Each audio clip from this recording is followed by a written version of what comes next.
welcome to the video. In this video we're going to talk about feedback.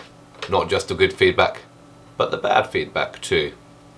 So you've just started a candle business, it's all going along swimmingly, you think you've done a perfect job, the best candle, and then all of a sudden you're scrolling through your reviews and you notice a bad one. You're like, what the hell? What is that? I don't agree with that. You spend all your time, love and care pouring into this sort of candle business and you think, well, what's that about? So in this video we're going to talk about how to deal with bad feedback. You suck, you jackass. Why don't you shut the hell up? So in this video I'm going to show you my tips, what I've been doing to deal with bad feedback and how you can use it productively. Now my first tip, which is easier said than done, is to try not to take it too personally. It can be hard, it's your baby, it's your pride and joy, it's what you've put all your time and effort into. However, you're never going to please everyone. As long as 99% of your reviews and your feedback's good, that's all you can really hope for. A lot of these things are quite subjective. You're always going to get one person and you're never going to please the masses. So try not to take it too personally. It can be hard. Even now, every time I get a bad review, it's like, oh, a bit of a stab right in the gut. And you wonder, well, hang on a second. They don't know how much time I've spent doing this. But you've got to move on. You can't let these things bother you too much. Tip number 2, be proactive. What can you learn from a bad review? Sometimes they don't really give you anything. Sometimes it's really quite subjective, like they simply just don't like the scent. But if there's an issue, say I've had one before where a candle turned up and there was no wick, I soon realised, because it's the middle of the summer, the candle had melted in transit and then it's sort of like set over the wick. So something like that I've learned to deal with, and I've changed the wax I was using.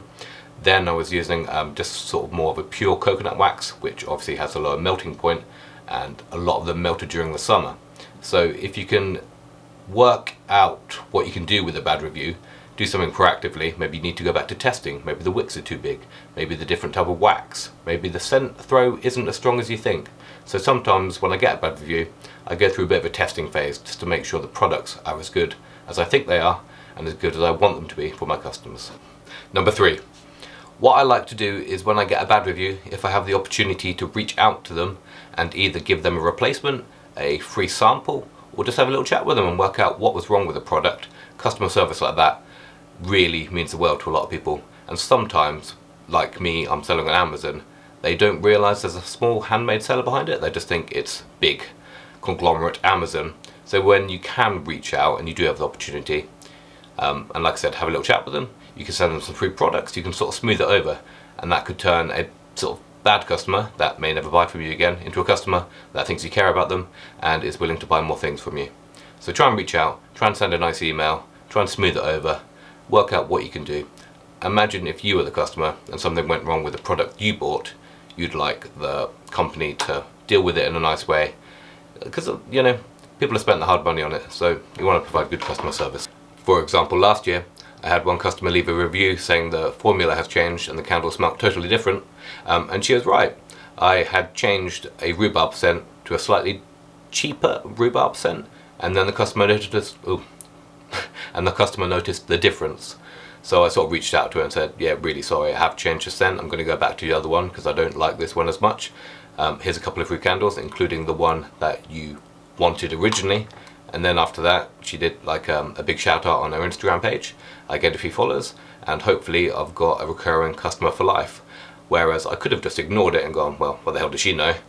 But I've sort of turned a bad situation into a good situation. On a slightly different tangent, a year ago I did have one review that actually said my candle smelled like cat urine, which was probably the worst review I've had. At the time I was buying a scent which was like a tobacco, patchouli, that sort of vibe, and I sort of can see where they're coming from. It did have a urine-y sort of scent to it. Subsequently after that I did stop making that candle. That was the worst and most embarrassing review I've ever had. So yeah, sometimes when you get reviews it's worth just having a look and just double checking what you're making, whether you're totally happy with it. That candle specifically, I wasn't 100% happy with it at the time. The scent was very Marmite-y. You either really loved it or you hated it. But yeah, I decided to end that range very quickly with such an embarrassing review. Tip number 4, to try and encourage good feedback or bad feedback, you can do follow-up emails, you can get autoresponders. I sometimes put like little cards in the candle packages just with the website saying, I hope you like the product. If you could leave us a good review or a bad review, it really helps us out. So hopefully little things like that will just encourage people to leave reviews. A lot of the times, personally, and probably you're the same, you'll buy something and you just won't leave a review. You'll think, yeah, I'll do it one day, but you never get around to doing it. So a little sort of nudge will help people. And the reviews build up sort of like social proof. The more reviews you have, the more stars you have, the more people are likely to buy from you. Good and bad, it's good to get a nice mix, but hopefully good. It makes it more rewarding and it sort of reassures you that you're doing the right thing. But yeah, like I previously mentioned, it is hard not to take it personally. Sometimes when I get a bad review, I go through all of my candle range, literally burn test everything just to make sure what I'm selling is good. So yeah, it's really hard not to go completely insane. However, hopefully all these tips have helped you. If they have, like the video, and if you want to listen to me ramble on about more candle stuff, hit the subscribe button. See you later.